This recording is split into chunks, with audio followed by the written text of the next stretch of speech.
বিসমিল্লাহির রহমানির রহিম। পরম করুণাময় ও অসীম দয়ালু আল্লাহর নামে শুরু। আসসালামু আলাইকুম ওয়া রাহমাতুল্লাহি ওয়া বারাকাতুহু।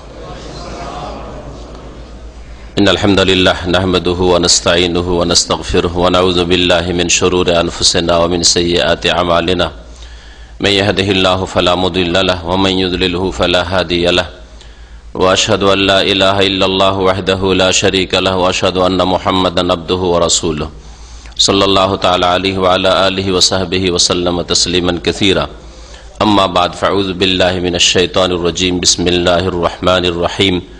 क़द अफ़लहल मुअमिनून अल्लज़ीना हुम फ़ी सलातिहिम ख़ाशिऊन वल्लज़ीना हुम अनिल लग़्वि मुअरिदून वल्लज़ीना हुम लिज़्ज़काति फ़ाइलून वल्लज़ीना हुम लिफ़ुरूजिहिम हाफ़िज़ून इल्ला अला अज़वाजिहिम अव मा मलकत अयमानुहुम फ़इन्नहुम गैरु मलूमीन फ़मन इब्तग़ा वराअ ज़ालिका फ़उलाइका हुमुल आदून वल्लज़ीना हुम लिअमानातिहिम व अहदिहिम राऊन वल्लज़ीना हुम अला सलावातिहिम युहाफ़िज़ून उलाइका हुमुल वारिसून अल्लज़ीना यरिसूनल फ़िरदौसा हुम फ़ीहा खालिदून। सम्मानित भातृमंडলী, আল্লাহ পাক রব্বুল আলামিনের যাবতীয় প্রশংসা যে আল্লাহ পাক রব্বুল আলামিন মানুষকে দুই ভাগে ভাগ করেছেন তাদের আকীদা, ঈমান এবং আমলের ভিত্তিতে, মুমিন এবং কাফের। আল্লাহ পাকের প্রতি যারা বিশ্বাস করেছে, যারা আল্লাহ পাক রব্বুল আলামিন যেসব কথার প্রতি ঈমান নিয়ে আসা ফরজ করেছেন, যেসব বিষয় সম্পর্কে বিশ্বাস করতে বলেছেন, সেসবের প্রতি ঈমান নিয়ে এসছে, বিশ্বাস স্থাপন করেছে, তাদেরকে আল্লাহ পাক মুমিন বলে আখ্যায়িত করেছেন। তারাও আদম সন্তান। আর যেসব লোকেরা আল্লাহ পাকের দ্বীনের আকীদা, বিশ্বাসের কোনো বিষয় অথবা ইবাদতের কোনো বিষয়, বিধিবিধানের কোনো বিষয়কে অস্বীকার করেছে, অমান্য করেছে, আল্লাহ পাক তাদেরকে অস্বীকারী, কাফের বলে আখ্যায়িত করেছেন। আল্লাহ পাক রব্বুল আলামিন মুমিনদেরকে কামিয়াব করেন,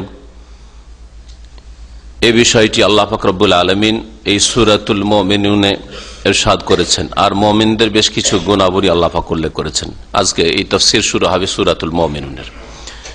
সালাত এবং সালাম নাযিল পেয়ে মুহাম্মদুর রাসূলুল্লাহ সাল্লাল্লাহু আলাইহি ওয়াসাল্লামের উপর, যিনি মুমিনদের ইমাম, মুত্তাকি আল্লাহ ভীরুদের ইমাম, সাইয়্যিদুল মুরসালিন, খাতাবুন নবীন সাল্লাল্লাহু আলাইহি ওয়াসাল্লাম।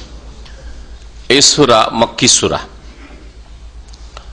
এই সূরায় আল্লাহ পাক রব্বুল আলামিন প্রথম দিকে কয়েকটি আয়াতে ওইসব মুমিনদের যারা সত্যিকার অর্থে মুমিন, তাদের বেশ কিছু বৈশিষ্ট্য, বেশ কিছু গুণাবলী আল্লাহ পাক উল্লেখ করেছেন, প্রায় 7টার মতো। আর এই সব গুণগুলি আর এই রকমের আরো বেশ কিছু ভালো গুণ, বৈশিষ্ট্য রয়েছে মুমিনের, সেগুলি আল্লাহ পাকের নির্দেশ যে মুমিনের মধ্যে এই ভালো বৈশিষ্ট্যগুলি থাকবে। যদি থাকে তাহলে তারাই হচ্ছে সফল কামিয়াব।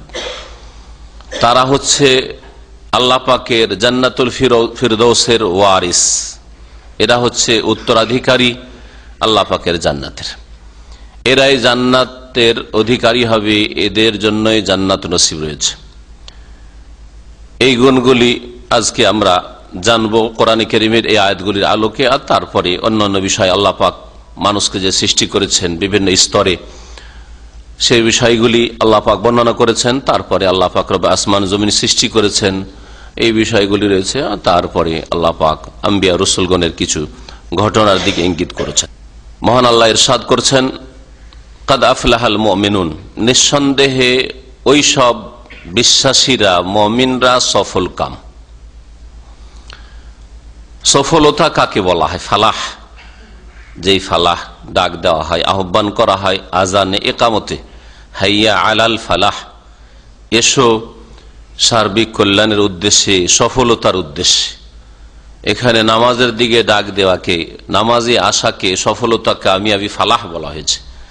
যারা নামাজে আসে, নামাজের জন্য ডাক দেওয়া হলে নামাজে হাজির হয়ে যায়, তারাই সফল কাম। গুনাহ, বিদআত গুনাহ। হাইয়া আলাল ফালাহ। ফালাহ সার্বিক কল্যাণকে বলা হয়, সার্বিক দিক থেকে সফল কাম হওয়াকে ফালাহ বলা হয়।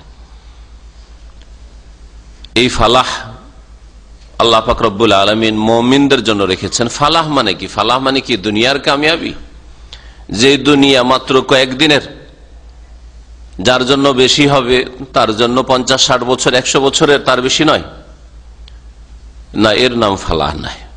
ফালাহ মানে হচ্ছে আল্লাহ পাক রব্বুল আলামিনের সন্তুষ্টির কাজে এই দুনিয়ার সময়টুকুকে ব্যয় করার তৌফিক। যারা আল্লাহ পাকের রেজামন্দির কাজে, ভালো কাজে, আল্লাহ পাক যে সব কথা, কাজে, আচরণে, কাজকর্মে সন্তুষ্ট হন, খুশি হন, সেসব কাজে, সেই অবস্থায় এই সময়টুকু, আয়ুটুকু ব্যয় করা, নিজের মেহনত, পরিশ্রম, বিদ্যা, বুদ্ধি যা কিছু আল্লাহ পাক দিয়েছেন দুনিয়াতে, তা আল্লাহ পাকের আনুগত্যের কাজে, আল্লাহ পাকের ইবাদত বন্দেগীতে, আল্লাহ পাকের দাসত্বে খরচ করা, আর এর মাধ্যমে দুনিয়া আখিরাতের সুখ শান্তি হাসিল করা। আখিরাতের চিরস্থায়ী সুখ, এই হচ্ছে আসল সুখ, আর তা হচ্ছে জান্নাত আর আল্লাহ পাকের নিয়ামত সমূহ, যা কোরআনে ও হাদিসে বর্ণিত হয়েছে, তা একমাত্র মুমিনদের জন্য। পক্ষান্তরে দুনিয়ার ভোগবিলাসের সামগ্রী, দুনিয়ার নিয়ামত, ধন জন, গাড়ি বাড়ি, নারী, দুনিয়ার যেসব ভোগবিলাসের বস্তু রয়েছে, এগুলিকে আল্লাহ পাক যেমন মুমিন মুসলিমদের জন্য রেখেছেন, তেমনি কাফের, অবাধ্য, মুশরিক, আল্লাহদ্রোহীর জন্য রেখেছেন। সকলের এতে ভাগ রয়েছে, সবাই এই দুনিয়া থেকে খাচ্ছে, ভোগ করছে। আল্লাহ পাক রব্বুল আলামিন বিশেষভাবে মুমিনদেরকে, বিশ্বাসীদেরকে, যারা সৎকর্মশীল, তাদেরকে দুনিয়া দেবেন এই কথা বলেননি। কারণ দুনিয়া আল্লাহ পাক রব্বুল আলামিনের কাছে বড়ই তুচ্ছ, মাছের ডানার সমান মূল্য রাখে না। তাহলে দুনিয়ার কামিয়াবি শুধু সফলতা নয়। আজকাল অধিকাংশ, শুধু মানুষ নাই, অধিকাংশ মুসলিমরাও মনে করে যে দুনিয়ায় বড় হয়ে গেলেই, দুনিয়াতে খ্যাতি লাভ করলেই, দুনিয়াতে বড় নেতৃত্ব পেলেই, দুনিয়াতে সুখ শান্তি পেলে, দুনিয়াতে যা কিছু ভোগ বিলাসের সামগ্রী রয়েছে, ধনজন ইত্যাদি রয়েছে, এগুলি পেলেই মানুষ মনে হয় সফল হয়ে গেছে। একেবারে ভ্রান্ত ধারণা। আসল সফলতা, যে সফলতার কথা কোরআনে কারীমের বহু আয়াতে বলা হয়েছে, এখানে আফলাহ বলা হয়েছে, কোন জায়গায় উলাইকা হুমুল মুফলিহুন, এরাই হচ্ছে সফল কাম।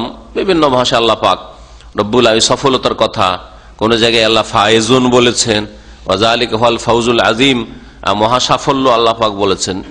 এই হচ্ছে দুনিয়ার সময়টুকুকে সৎ কাজে ব্যয় করা, দুনিয়াতে আল্লাহ পাক যা কিছু দিয়েছেন তা আল্লাহ পাকের সন্তুষ্টির কাজে লাগানো, আর এর মাধ্যমে ইহকাল পরকালের সুখ শান্তি আল্লাহ পাকের কাছে কামনা করা। আল্লাহ পাক আখিরাতে সুখী করবেন। আর দুনিয়াতে এমন নয় যে মুমিন হলে আর দুনিয়ায় পাওয়া যাবেন, এমনটাও নয়। দ্বীন ইসলাম পালন করা, সহি আকীদা রাখা, সঠিক পন্থায় আল্লাহ পাকের ইবাদত বন্দেগী করা, উত্তম চরিত্র গঠন করা, দুনিয়ার যে কোনো উন্নতিতে বাধা নাই, বরং সহযোগী। কোন ক্ষেত্রে দেখাতে পারবেন না যে দিনের কোন বিধিবিধান, নামাজ, রোজা, হজ, যাকাত ইত্যাদি বা কিছু পর্দা, হিজাব, এইসব করতে গিয়ে দুনিয়ার উন্নতি করতে পারলাম না। মিথ্যা কথা। শয়তান ধোঁকা দিয়েছে ওই সব লোকদেরকে। যদি কেউ বলে যে পর্দা উন্নতিতে বাধা, কুফরি কথা এটা। নামাজ পড়লে তাতে তো অনেক সময় চলে গেল, তো আমার ছেলেটা পড়াশোনা, এই দুনিয়ার এগুলি হিসাব। আসলে যে 5 ওয়াক্ত নামাজ পড়াই, পরীক্ষার সময় আর গুরুত্বপূর্ণ লেখাপড়া চলছে, সুতরাং এতে যথেষ্ট সময় চলে গেল, এগুলি শয়তান আমার, শয়তান এদের সামনে সাজিয়ে সাজিয়ে পাপকে পেশ করেছে। সুতরাং তাদেরকে মনে হয় যে দিন পালন করা, ঈমান ইসলাম মোতাবেক জীবনযাপন করা, সৎকর্মশীল হওয়া দুনিয়ার উন্নতিতে বাধা না, কখনো বাধা না। যদি বাধা হইতো তো প্রথমখানি বাধা হতো যেই যুগে এইরকম দুনিয়ার সামগ্রী মানুষের কাছে ছিল না, খেলাফতের রাশেদার যুগে বাধা হইত। কি করে? যারা ছাগল চড়াইতেন, যাদের কাছে দুনিয়ার ওই তেমন কোন ধন সম্পদ ছিল না, তাদের কাছে দুনিয়ার বড় বড় শক্তি, রোম শক্তি আর পারস্য শক্তি, কি করে তাদের সামনে সেজদায় অবনত হয়েছে, তাদের কাছে সারেন্ডার করেছে? কি করে? তাহলে আল্লাহ পাক রব্বুল আলামিন বলছেন কাদ আফলাহাল মুমিনুন, নিঃসন্দেহে ওই সব মুমিনরা সফল কাম হয়েছে, অর্থাৎ নিশ্চিত হবে। এই জন্য আল্লাহ পাক অতীতের বাক্য দিয়ে বলেছেন আফলাহ। অতীতের কোন ঘটনা যদি আসলে ঘটে থাকে, সেটা কোনো মতে মিথ্যা নাই, সত্য ঘটনা। ঠিক তেমনি মুমিন ব্যক্তি যে কোনো যুগে হোক না কেন সফল কাম হবে, এতে কোনো সন্দেহ নাই। যেমন অতীতের কোনো ঘটনা ঘটেছে তাতে কোনো সন্দেহ নাই। এই জন্য মাজির সেগা দিয়ে আল্লাহ পাক এই কথাটিকে ব্যক্ত করেছেন। মুমিন কারা বা কোন কোন বৈশিষ্ট্য মুমিনদের মধ্যে হওয়া উচিত, আল্লাহ পাক বলছেন আল্লাযীনা হুম ফি সলাতিহিম খাশিউন, ওই সব মুমিনরা যারা তাদের সলাতে নামাজে বিনয়ী নম্র, বিনয়ী, তাদের নামাজে খুশু রয়েছে। খুশু কাকে বলে? খুশুর সম্পর্ক আসলে মানুষের হৃদয়ের সাথে, অন্তরের সাথে। আসল খুশু হবে অন্তরে, আর তার বহিঃপ্রকাশ ঘটবে মানুষের অঙ্গ প্রত্যঙ্গের ওপর। তো নামাজের মধ্যে আপনার মধ্যে যদি খুশু থাকে, তাহলে এই খুশু প্রথম আপনার সৃষ্টি হবে আপনার অন্তরে, ভিতরে, আভ্যন্তরীণ বিষয় খুশুর বিষয়টি। আর এই খুশু আপনার অঙ্গ প্রত্যঙ্গে প্রকাশ পাবে। অন্তরের খুশু হচ্ছে আল্লাহর দিকে একাগ্র চিত্ত হওয়া, আর আল্লাহ পাক রব্বুল আলামিনের অভিমুখী হওয়া, দুনিয়ার সমস্ত কথা কাজ থেকে, সম্পর্ক থেকে একেবারেই বিচ্ছিন্ন হয়ে এক আল্লাহ পাক রব্বুল আলামিনের ইবাদত বন্দেগীতে মনোযোগী হওয়া। দুনিয়ার সাথে কোনো সম্পর্ক নেই আপনার নামাজের মধ্যে, অন্তরের সাথে সম্পর্ক। আপনার অন্তর এখন নামাজে এমন ডুবে গেছে, মগ্ন হয়েছে যে দুনিয়ার সাথে কোনো সম্পর্ক নেই, না আপনার বিবি, না ছেলে মেয়ে, না কেউ অসুস্থ ইত্যাদি বালা মুসিবত, দুনিয়ার কোনো খোঁজ খবর রাখেন। এইরকম মনোযোগী হওয়ার চেষ্টা করা। দুনিয়ার সামান্য একটা শাসকের সামনে, শাসক তো দূরের কথা, একটা বড় নেতা কোম্পানির বসের সামনে বসলে কি আদবের সাথে বসেন, হ্যাঁ? আপনার অঙ্গ প্রত্যঙ্গ, মন, মানসিকতা, আমরা এখন আছি বড় বসের সামনে আছি, রব্বুল আলামিনের সামনে আপনি হাজির হয়েছেন, আর দিনে 5 বার করে হাজির হচ্ছেন, আর কয়েক রাকাত আল্লাহর সামনে পেশ করছেন। কি অবস্থায় পেশ করছেন? এই দুনিয়ার বসের উদাহরণ দিয়ে আপনি এই নামাজের ভিতরের খুশুকে বুঝতে পারেন। যিনি সকলের রব, তার সামনে আপনার মধ্যে কেমন বিনয় আসবে, কেমন নম্রভাব আসবে, কেমন একাগ্রতা আসবে, কেমন আন্তরিকতা আসবে, এগুলো হচ্ছে ভিতরের বিষয়। আর বাহ্যিক, অবশ্যই বাহ্যিক অবস্থা আপনার তার সাথ দেবে। ভিতরে যে আপনার খুশু আছে এটা প্রমাণ হবে আপনার অঙ্গ প্রত্যঙ্গে। আপনার নড়াচড়া বেশি হবে না বিনা প্রয়োজনে, যেখানে কোনো বৈধতা নেই অথবা কোনো প্রয়োজন নেই। সবসময় খেলাধুলা করছেন আপনি কোনো কিছু নিয়ে, সে আপনি শরীর চুলকান, অথবা কাপড় নাড়াচাড়াই করেন, কাপড় ঠিক করেন, অথবা আর কিছু হোক, এইরকম কিছু হবে না। এদিক ওদিক তাকানোই হোক, অথবা অমনোযোগী হওয়া হোক। আপনার মোবাইলটা সাইলেন্ট করার, বন্ধ করার তৌফিক হয় না। মোবাইল যদি বন্ধ সাইলেন্ট করেন তো ভাইব্রেশনে রাখেন। কেন ভাইব্রেশন নামাজের মধ্যে রাখেন? মোবাইলটা রিং হইলেই তো আপনি বুঝতে পারছেন যে না রে, আমার মোবাইলে কারো কল এসছে। তা আপনার ইবাদতে কোথায় মন আছে? এখন তো মন আছে মোবাইল, যে কার যে কল আসলো। তাহলে কোথায় আপনার অঙ্গ প্রত্যঙ্গের ওপর খুশুর প্রভাব কোথায়? অনেকে খুশুকে আর এক শব্দ দিয়ে ব্যক্ত করে, খুজু। আমাদের দেশের ভাষায় এই দুটো কথা বা দুটো শব্দ খুব প্রসিদ্ধ, খুশু, খুজু। তো খুশুর সম্পর্ক আসলে অন্তরের সাথে, আর খুজুর সম্পর্ক হচ্ছে বাহ্যিক অবস্থার সাথে, অঙ্গ প্রত্যঙ্গের সাথে। খাদা মানে হচ্ছে সারেন্ডার করা, শীর্ণত হওয়া। তো অঙ্গ প্রত্যঙ্গ আল্লাহর সামনে হাজির হয়েছে পুরোপুরি ভাবে, এটা হচ্ছে খুজু, যেটা খুশুর অর্থেই শামিল রয়েছে। এই জন্য কোরআনে কারিমে খুজু শব্দটি নামাজের ক্ষেত্রে ব্যবহার হয়নি, কারণ খুশুর মধ্যেই সেটা শামিল রয়েছে। আল্লাহ পাক বলছেন মুমিনরা শুধু নামাজই পড়ে না, বরং আল্লাহর সাথে সম্পর্ক কেমন করে আমার মজবুত হবে এর জন্য সক্রিয় হয়, সচেষ্ট হয়। আল্লাযীনা ফি সালাতিহিম খাশিউন ওয়াল্লাযীনা হুম আনিল লাগওয়ি মুরিদুন। আর মুমিন তো সত্যিকার অর্থে ওই সব লোকেরা যারা অসার কথা কাজ থেকে বিমুখ হয়, মুখ ফিরিয়ে নেয়।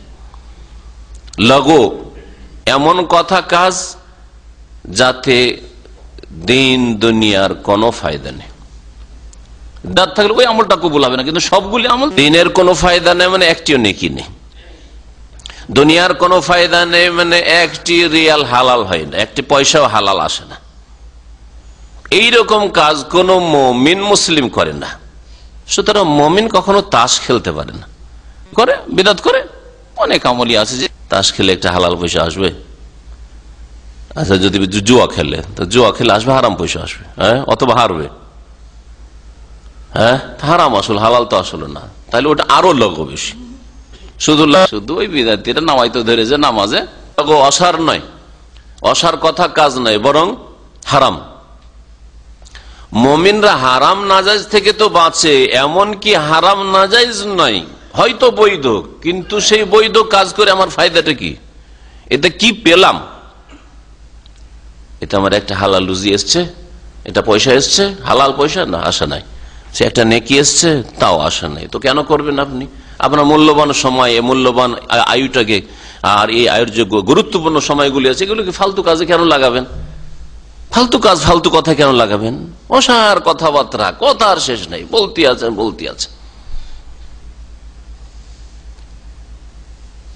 এইরকম কাজ বা কথা যারা মুমিন তাদের দ্বারা হয় না। তাহলে মুমিন লোকেরা নিজের মূল্যবান সময়কে ফালতু কথা কাজে লাগাই না, ব্যয় করে না। ওয়াল্লাযীনা হুম লিয-যাকাতি ফাইলুন, আর সত্যিকার মুমিন ওই সব লোকেরা যারা যাকাত দানে সক্রিয়, যাকাত দিয়ে থাকে, ফাআলা মানে করা, যাকাত আদায় করে থাকে, যাকাত দানে যারা সক্রিয়, যাকাত দানে যারা কোন রকমের গাফিলতি করে না। যাকাত আমাদের দেশে অনেকে বলে যে দিয়ে থাকে, কিন্তু কেমন যাকাত দেয়, বলবে যে দেখো আমার ছেলেকে দিয়ে গেল, পুরোপুরি যাকাত দেয় না, কিছু টাকা পয়সা দান খায়রাত করলো আর মনে করলো যাকাত দিয়ে দেন, আসলে হিসাব করে পাই করে হিসাব করে যাকাত দেন। অনেক ধন সম্পদ আছে যেগুলোর যাকাত দেন, কোনো পরোয়াই করে না। যাকাত তার 6 মাস আগে ফরজ হয়েছে, ওই মূর্খতার সাথে রমজান না হলে যাকাত দেবে না, 18 মাস হয়ে যাচ্ছে তারপর যাকাত দেবেন না।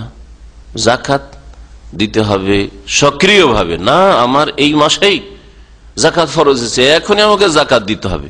তারপরে যাকাত দিয়ে অনেকেই আছে যারা হকদার পর্যন্ত পৌঁছায় না, স্বজন প্রীতি করে না, নিজস্ব লোক, সুতরাং হক রাখুক আর না রাখুক ওদেরকে দিয়ে দিতে হবে, যাতে করে আমার বোঝাটা খানিকটা হালকা হয়। আর আপন জন্য মনে করে যে হ্যাঁ কিছু দিল, দুনিয়ার স্বার্থ গরজ রয়েছে যাকাত দেওয়া শ্রেণীর লোকদের, যাকাত দেওয়া সক্রিয় নয়। আর যারা আসলে হকদার তাদের কাছে পৌঁছে না, যার ফলে মুসলিম সমাজের অর্থনীতির সমস্যার সমাধান হয় না। অথচ আল্লাহ পাক যাকাত ফরজ করেছেন এই বড় হিকমতের জন্য, রহস্যের জন্য, যে মুসলিম সমাজে অভাব থাকবে না, দাঁড়িয়ে, কিন্তু যখন তাকবীরে তাহরিমা দিয়ে নামাজ শুরু, তার পিছনে নামাজ পড়ে না, থাকবে না। ওয়াল্লাযীনা হুম লিফুরুজিহিম হাফিজুন, আর সত্যিকার মুমিন ওই সব লোকেরা যারা তাদের যৌনাঙ্গের সংরক্ষণ করে, যারা লজ্জা স্থানের হেফাজত করে, সুরক্ষা করে মানে হারাম জায়গায় যায় না। যেমন পেটের ক্ষুধা রয়েছে, তেমনি যৌন ক্ষুধা রয়েছে। পেটের ক্ষুধা যেমন হারাম রিজিক দিয়ে, হারাম খাবার খেয়ে, হারাম পানীয় দিয়ে সে দূর করবে না খিদা পিপাসা, ঠিক তেমনি যৌন ক্ষুধা দূর করবে না হারাম উপায়ে, বরং আল্লাহ পাক হালাল উপায় রেখেছেন, সে হালাল উপায় অবলম্বন করবে। ইল্লা আলা আজওয়াজিহিম, আল্লাহ পাক এখানে হালাল পথ বাতলে দিচ্ছেন। যে যৌন ক্ষুধা রয়েছে, তখন ক্ষুধা নিবারণের প্রয়োজন রয়েছে, কোনখানে তুমি এই ক্ষুধা নিবারণ করবে? আল্লাহ বলছেন যে ইল্লা আলা আজওয়াজিহিম, তোমাদের স্ত্রীদের সাথে। হে পুরুষরা, শাফি মালিক আহমদ রাহিমাহুল্লাহ, তাদের পুরুষ মুমিনরা তোমরা তোমাদের স্ত্রীর সাথে যৌন সম্পর্ক কায়েম করবে, তার মাধ্যমে তোমাদের এই যৌন ক্ষুধা দূর করবে। ইল্লা আলা আজওয়াজিহিম। আর মহিলা মুমিনাত যারা, কি পড়বো না, ইমামের পিছনে নামাজ পড়বে কি পড়বো না, মুমিন রমণী, তারা তাদের স্বামীর মাধ্যমে তাদের যৌন ক্ষুধা দূর করবে। ইল্লা আলা আজওয়াজিহিম আও মা মালাকাত আইমানুহুম, আর পুরুষদের ক্ষেত্রে স্ত্রী ছাড়াও আল্লাহ পাক রব্বুল আলামিন এক শ্রেণীর নারীদেরকে জায়েজ করেছেন, যা দীর্ঘ যুগ ধরে উম্মতে মুসলিমায় বাস্তবে ছিল। তারপরে যখন জিহাদ ফি সাবিলিল্লাহ মুসলিম উম্মত থেকে শেষ হয়ে গেছে, বাস্তবে জিহাদ ফি সাবিলিল্লাহ নেই, আর জিহাদ ফি সাবিলিল্লাহর মাধ্যমেই দাসী মুসলিমদের ঘরে আসতো, যারা মুজাহিদিন জিহাদ করতেন, সত্যিকার অর্থে জিহাদ, শরীয়তে যাকে জিহাদ বলা হয়েছে, তখন শাসক, মুসলিম শাসক খলিফা মুজাহিদিনদের মাঝে যেসব মেয়েদেরকে কাফেরদের ঘর থেকে পাওয়া যেত, যুদ্ধের ময়দানে, জেহাদের ময়দানে ভাগ বন্টন করে দিতেন। ভাগ বন্টনের পরে যার ভাগে আসলো তার জন্য একটি মাসিক ঋতু পার হওয়ার পরে, যাতে করে আগের স্বামীর সাথে মিলনের মাধ্যমে পেটে বাচ্চা না থাকে, আর এর আবার মিলন শুরু না হয়ে যায়, আর তারপরে বোঝা যাবে না যে এই সন্তান কার, এমনটা না হয় সেজন্য কমের পক্ষে এক মাসিকের মাধ্যমে, এক হাইজের মাধ্যমে ইস্তেবরায়ে রাহেম, তার জরায়ুতে গর্ভে কিছু নেই, তারপরে এটা তার ইদ্যুত, তারপরে ওই মুজাহিদের জন্য জায়েজ, অথবা সে যদি কাউকে হাদিয়া উপঢৌকন করে দেয়, কারো কাছে বিক্রি করে দেয়, অন্য অন্য পণ্যের মতো তা বিক্রি করা যেতে পারে। এটা হচ্ছে দাস দাসী হাসিল করার বৈধ উপায়। দাস দাসী যেই রাস্তা দিয়ে আসে সেই রাস্তা যেহেতু বাস্তবে নেই, সেই জন্য আর সেই দাস দাসীর প্রথাও বাস্তবে নেই। যদি এইরকম রাস্তা কখনো খুলে, কিয়ামতের পূর্ব মুহূর্তে ইনশাআল্লাহ তাআলা খুলবে, যেমন নবী করিম সাল্লাল্লাহু আলাইহি ওয়াসাল্লামের হাদিস রয়েছে, তখন আবার সেই রাস্তা মুমিনদের সামনে খুলবে। এখন যেহেতু আমাদের সামনে বাস্তবে এই রাস্তা বন্ধ, সুতরাং আমাদের সামনে যৌন ক্ষুধা দূর করার জন্য আল্লাহ পাক একটি রাস্তা শুধু রেখেছেন, সেটা হচ্ছে স্বামী স্ত্রীর মিলন। আপনার যৌন ক্ষুধা রয়েছে, সাবালক হয়েছেন, সুতরাং বিবাহ করুন, স্ত্রীকে সাথে রাখুন, এইভাবে আপনি হালাল উপায়ে জীবন যাপন করুন, আপনার ক্ষুধা দূর করুন। আর যদি এর ব্যতিক্রম ঘটে, যে কোনো ভাবে হোক না কেন, তাহলে আপনি লজ্জা স্থানের হেফাজত করলেন, আপনার মধ্যে মুমিনের এই সুন্দর বৈশিষ্ট্য নেই, আপনি আল্লাহ পাকের নাফরমান, বিরুদ্ধাচরণকারী। আল্লাহ পাক বলছেন ইল্লা আলা আজওয়াজিহিম, তবে তাদের স্ত্রীদের ক্ষেত্রে, আও মা মালাকাত আইমানুহুম, অথবা ওই সব অধিকারভুক্ত দাসীদের ক্ষেত্রে যাদের মালিক হয়েছে তাদের ডান হাত। আরবদের ভাষায় দাস দাসীদের মালিকানাকে বলা হয়তো তাদের ডান হাত মালিক হয়েছে। এই ভাষায় কোরআনে কারিমে রাসূলুল্লাহ সাল্লাল্লাহু আলাইহি ওয়াসাল্লাম হাদিসে ব্যক্ত করা হয়েছে। আও মা মালাকাত আইমান, অথবা ওই সব মহিলারা যাদের মালিক হয়েছে তাদের ডান হাত, অর্থাৎ তাদের অধিকারভুক্ত দাসীদের সাথে তারা মিলনের মাধ্যমে যৌন ক্ষুধা দূর করতে পারে। ওই ক্ষেত্রে সতর্ক, আমিও সতর্ক এই ক্ষেত্রে। ফাইন্নাহুম গায়রু মালুমিন, যদি এই দুটো পথের কোন একটি পথে তারা যৌন ক্ষুধা দূর করে, তাহলে তাদেরকে তিরস্কার করা হবে না, তারা তিরস্কৃত হবে না। ফামান ইবতাগা ওয়ারা যালিক, এছাড়া যদি অন্য কোন রাস্তা সন্ধান করে, তলাশ করে, ওয়ারা যালিক না, এছাড়া যদি অন্য কোন রাস্তা তলাশ করে, তাহলে কি বলা হবে? আল্লাহ বলছেন ফাউলাইকুম আদুন, ওরাই হচ্ছে সীমা লঙ্ঘনকারী। ওদেরকে আল্লাহ বলছেন তোমরা সীমা লঙ্ঘনকারী, তোমরা জালেম, তোমরা পাপিষ্ঠ, তোমরা বাড়াবাড়ি করলে। আল্লাহ পাকের যে হুদুদ রয়েছে, সীমানা রয়েছে, সে সীমানাকে তোমরা পার করে গেলে, আল্লাহ পাকের সীমানা মানলে না। যে কোনো আজকাল দেশের বর্ডারকে যদি কেউ বলে দেশের নাগরিক, যে আমি এটা মানি না, তাহলে সে দেশদ্রোহী, বরং সে আন্তর্জাতিক অপরাধী, যে ওর দেশের বর্ডারই মানে না। তো দেশের বর্ডার সম্পর্কীয় যেসব আইন কানুন রয়েছে, ভিসা, পাসপোর্ট ইত্যাদি, এগুলো মেনে চলতে হবে আপনাকে, না হলে আপনি অপরাধী। গায়ের জোর দিয়ে দেখেন, গায়ের জোর আমি এক দেশ থেকে আরেক দেশ, এসব মানি না। তো মানুষের তৈরি করা চলবে? দেশদ্রোহী, আন্তর্জাতিক আপনি আইনে অপরাধী, না, আপনাকে সেসব আইন কানুন মেনে চলতে হবে। আল্লাহ পাক রব্বুল আলামিন হুদুদ রয়েছে কোরআনের ভাষায়, আল্লাহ পাক বলেছেন তিলকা হুদুদুল্লাহ, কোরআনের বহু আয়াতে বলেছেন। এই হচ্ছে আল্লাহ পাক রব্বুল হুদুদ। হুদুদ মানে হচ্ছে বর্ডার, সীমানা। আল্লাহ পাকের দিনের সীমারেখা রয়েছে, কতদূর পর্যন্ত আপনি চলাফেরা করতে পারবেন, কতদূর পর্যন্ত আপনি এগুলি করতে পারবেন, বলতে পারবেন, খেতে পারবেন, ব্যবহার করতে পারবেন, আর তারপরে আর পারবেন না। কোনটা হালাল কোনটা হারাম, একজন বিশ্বাসীকে, মুমিনকে প্রত্যেকটি ক্ষেত্রে, এই ক্ষেত্রে সচেতন হইতে হবে, জানতে হবে। জানা ফরজ, মানা ফরজ, আর পালন করা ফরজ। স্বামী স্ত্রীর সম্পর্ক ছাড়া অন্য কোন মাধ্যম দিয়ে কেউ যদি যৌন ক্ষুধা দূর করে, তাহলে তাদেরকে আল্লাহ কি বললেন? সীমা লঙ্ঘনকারী, জালেম বললেন, গুনাহগার বললেন, তাই না? এই জন্য উলামায়ে কেরামরা এই আয়াত থেকে ইস্তেমবাত করেছেন যে হস্ত মৈথুন করা হারাম। হস্তমৈথুনের মাধ্যমে অনেক যুবকরা মনে করে বিয়েও করতে পারছি না, অথবা বিয়ে শাদী করেছি কিন্তু স্ত্রী রাখতে পারছি না, সুতরাং কি করি? হস্তমৈথুন। বুঝেন তো হস্তমৈথুন? না বুঝেন না? সালাত খালফাল মুবতাদি, বেদাতের পিছনে হস্তমৈথুন করা। কে বুঝে না? যে বুঝে না সে হাত উঠায় না, লজ্জার কিছু না। যদি কেউ না বুঝে পাশের লোক বুঝিয়ে দেবে, অসুবিধা। নবী সাল্লাল্লাহু আলাইহি ওয়াসাল্লামের সাহাবায়ে কেরাম, এমনকি সাহাবিয়াত, এক মহিলা জিজ্ঞাসা করছে, আর বুঝেই না মহিলা। তখন আয়েশা রাদিয়াল্লাহু তাআলা তাকে টেনে নিয়ে যে বুঝিয়ে দিলেন যে এইভাবে, অর্থাৎ মাসিকের সময় কেমন করে আমি, আজকাল তো পাম্পার্সের ব্যবস্থা হয়েছে অথবা প্যাড হয়েছে, কিন্তু কি করে রক্ত প্রবাহিত হচ্ছে, তাহলে পুরো কাপড়টাকে আমি রক্ষা করার জন্য কি করব? কাপড় যে ব্যবহার করব এটা বুঝতে পারছে না সে। ইত্তাজিরি একটা কাপড় ব্যবহার করা, কেমন করে কাপড়টা ব্যবহার করতে হবে, আয়েশা রাদিয়াল্লাহু তাআলা টেনে বুঝিয়ে দিচ্ছেন। সুতরাং কোনো লজ্জার বিষয় নেই। আছেন এমন কেউ বুঝতে পারছেন না? হ্যাঁ, হস্তমৈথুন, মাশাআল্লাহ বুঝছেন। আর বিদেশে আছেন, আর বিদেশি প্রবাসীরা অনেকে এই মাসালাকে জায়েজ করার জন্য মানে সুবিধাজনক ফতোয়া খুঁজে, কোন শেখ ফতোয়া দিয়েছে কিনা, বাংলাদেশ থেকে হোক, ভারত থেকে হোক, ইউরোপ থেকে হোক, যেখান থেকে হোক, আর জাহেলের কাছ থেকে হোক, আর ফুটপাত থেকে হোক, মানে জায়েজ করতে হবে। যদি শরীরের ঔষধ হতো, চিকিৎসা হতো, তাহলে ফুটপাত থেকে কখনো ঔষধ কিনতো না। কিন্তু এইরকম ফতোয়া ফুটপাত থেকে নাই,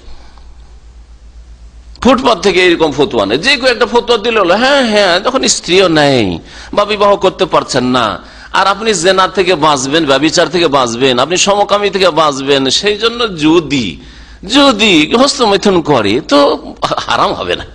এইরকম সুবিধাজনক ফতোয়া অনেকে খুঁজছে। এরা হচ্ছে মুত্তাবে শাহওয়াত, এরা হচ্ছে কুপ্রবৃত্তির অনুসারী, যারা সুবিধাজনক ফতোয়া খুঁজে। যেখানে হালকা ফতোয়া ওইটা ফতোয়া নেবে। কখনো হানফি সেজে যাবে, কখনো সাফি সেজে যাবে, কখনো মালিকি সেজে যাবে, কখনো আম্বেলি সেজে যাবে, আর কখনো আহলে হাদিস হয়ে যাবে। সুবিধা যেখানে হালকা ফতোয়া ওইখানে বিবি রক্ষা করার জন্য আহলে হাদিস হয়ে গেল, আর এমনি বাকি সমস্ত ফতোয়াতে পাকা হানাফি। কথা বুঝতে পেরেছেন? সব ফতোয়াতে, নামাজ, রোজা, হজ, যাকাত সবকিছুতে হানাফি, কিন্তু বিবি যেহেতু একসাথে 3 তালাক দিয়েছে, হানাফি, শাফি ইত্যাদি, এরা বলছে যে গেছে। এখন কোথায় ফতোয়া? আহলে হাদিস চলে গেল, আহলে হাদিস মাদ্রাসা। মুত্তাবে শাহওয়াত, সে হচ্ছে কুপ্রবৃত্তির অনুসারী। কিন্তু যে কোরআন এবং হাদিসে বিশ্বাসী, আমি বিনা কোনো শর্তে কোরআন হাদিস মানি, তার জন্য এই অধিকার রয়েছে, কোরআন হাদিস থেকে সে ফতোয়া নেবে। আপনি সব ক্ষেত্রে ফতোয়া আপনি একটা গিয়ার দিয়ে নেবেন, আপনি ইসলামের গিয়ার থেকে না, ওই 4 ভাগ করে কোন একটা ভাগ থেকে নেবেন আপনি, তার ওখান থেকে নেন। আপনার বিবি হালাল হোক আর হারাম হোক, ওখান থেকে নেন আপনি। তো এদেরকে বলা হয়েছে কুপ্রবৃত্তির অনুসারী। যারা মযহাবী গোঁড়ামিতে বিশ্বাসী, তারা আবার মিথ্যা অপবাদ দেয় কোরআন সুন্নাহর অনুসারী ভাইদের ওপর যে এরা কুপ্রবৃত্তির অনুসারী। না, এরা কুপ্রবৃত্তির অনুসারী নয়। এরা যদি হালকা হালকা ফতোয়া খুঁজতো তাহলে বলতেন কুপ্রবৃত্তির অনুসারী। এরা সহি ফতোয়া খুঁজে, দুটোতে পার্থক্য আছে। কোরআন এবং হাদিস ভিত্তিক ফতোয়া, সে হানফি মযহাবে সেটা থাক, আর শাফি মযহাবে থাক, আর মালিকি মযহাব, আর হাম্বলি মযহাবে থাক, ও মযহাবকে ভিত্তি করে সে মানছে না, আর দুনিয়ার সুবিধাই মানছে না। অনেক ক্ষেত্রে তার জন্য এই ফতোয়া কঠিন, হালকা নয়। কিন্তু কি জন্য এই ফতোয়া মোতাবেক চলে? এটা হচ্ছে কোরআন এবং সহিহ সুন্নাহ ভিত্তিক মাসলা। কোরআন এবং হাদিস মানাই হচ্ছে তার উদ্দেশ্য। তাহলে ইন্নামাল আমালু বিন্নিয়াত, তার উদ্দেশ্য নির্ভরশীল। সে যদি এই উদ্দেশ্য রাখে, তো এটাই হচ্ছে সিরাত মুস্তাকিম, যে কোরআন এবং হাদিস মেনে চলার চেষ্টা করবে প্রত্যেক মুসলিম। কোন একটা তরিকা মেনে চলবে, কোন একটা মযহাব মেনে চলবে, এটা আল্লাহ পাক বলেননি, তার রাসূল বলেননি, বরং কোরআন এবং হাদিস মেনে চলবে। ইত্তাবিউ মা উনজিলা ইলাইকুম মির রাব্বিকুম, তোমাদের রবের পক্ষ থেকে যা নাযিল হয়েছে তা তোমরা অনুসরণ করো, তা মেনে চলো। তাহলে যার নিয়তে আছে আমি কোরআন এবং সহিহ হাদিস মেনে চলি, মানতে গিয়ে কোথাও হালকা ফতোয়া পেলো, কোথাও ভারী ফতোয়া পেলো, সব রকম মানে কি জন্য? মানে যে কোরআন হাদিস মানেও বিনা কোনো শর্তে। কে কি বলেছে না বলেছে এটা না, এটা হচ্ছে উম্মতে মুসলিমার উলামায়ে কেরামরা, সমস্ত উলামায়ে কেরামের গবেষণা ভিত্তিক। এটা হচ্ছে বেশি সহি, কোরআন সুন্নাহর কাছাকাছি ফতোয়া, সুতরাং সেটা মানবে। তাহলে সে সত্যিকার আল্লাহ নাজিলকৃত বিধানের অনুসারী। আর যার নিয়তে আছে যে যেটা হালকা ফতোয়া এটা নেব, যারা হস্তমৈথুন হালাল করেছে ওদের ফতোয়া নেব, সে হানফিরে হালাল করুক, আর শাফিরে করুক, আর মালিকি করুক, হাম্বলি করুক, তাই না? আর এইরকমই যে কোনো ক্ষেত্রে যেটা হালকা ফতোয়া ওইটা নেব, যেটা হালকা ফতোয়া ওইটা হয় না, যেটা হালকা ফতোয়া ওইটা নেব। তাহলে সেই ব্যক্তি কুপ্রবৃত্তির অনুসারী। মানুষের নিয়তের উপর আমল নির্ভরশীল, ইন্নামাল আমালু বিন্নিয়াত। এইরকমই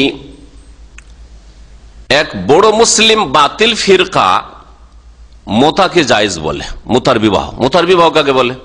মোতার বিবাহ কে বুঝেন? হাত তোলেন। হ্যাঁ মাশাআল্লাহ, বুঝেন তাহলে অনেকে। মোতার বিবাহ হচ্ছে টেম্পোরারি বিবাহ, কন্ট্রাক্টের বিবাহ। হ্যাঁ, একেবারে আজকালকার 5 স্টার হোটেলে যেখানে জেরা ব্যভিচার আছে ওই রকমই। হ্যাঁ, এটা নবী করিম সাল্লাল্লাহু আলাইহি ওয়াসাল্লামের জামানে অল্প কিছু সময়ের জন্য জায়েজ করা হয়েছিল সফরে, আর তারপরে খাইবরের যুদ্ধে 7ম হিজরিতে চিরকালের জন্য হারাম করবেন, আপনার নামাজ তখন হয়ে যাবে। জি, দেওয়া হয়েছে সেটা কি, যে কিছু টাকার বিনিময়ে কোন এক মহিলাকে আপনি 1 সপ্তাহ, 1 মাস, 2 মাস, 6 মাসের জন্য বিবাহ করলেন, আর তারপরে যখন আপনার প্রয়োজন সেখান থেকে মিটে গেল বা ওই সময় শেষ হয়ে গেল, তখন সে আর আপনার স্ত্রী নয়, তার সাথে আর আপনার কোনো সম্পর্ক নেই। এটা নবী করিম সাল্লাল্লাহু আলাইহি ওয়াসাল্লাম চিরতরে হারাম করে দিয়েছেন। এই মোতা হারাম, এই আয়াত এর দলিল, হারামের দলিল।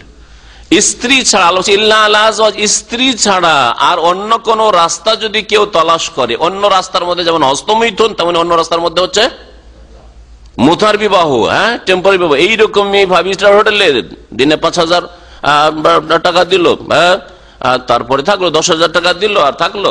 হ্যাঁ, এইরকম বেশ্যাখানা, বেশ্যাবৃত্তি, সমস্ত কিছু হারাম। কেউ যদি বলে আমি পয়সার বিনিময়ে করছি, আমি কি ফ্রি করছি? হ্যাঁ, আমি সম্মতির ভিত্তিতে করছি, মেয়ে রাজি রয়েছে না। আল্লাহ বলছেন যে স্ত্রী ছাড়া, স্বামী স্ত্রী সম্পর্ক ছাড়া আর কোন যৌন সম্পর্ক ইসলামে বৈধ নয়। কেউ যদি ওইসব রাস্তা তলাশ করে তাহলে সে হবে সীমালঙ্ঘনকারী, জালেম।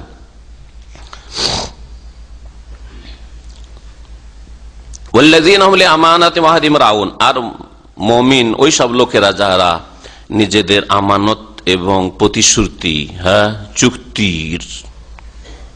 চুক্তি রক্ষা করে। রাউন মানে রক্ষা করে, খেয়াল রাখে চুক্তির ক্ষেত্রে আর আমানতের ক্ষেত্রে যারা যত্নবান, রক্ষা করে বলেন আর যত্নবান বলেন।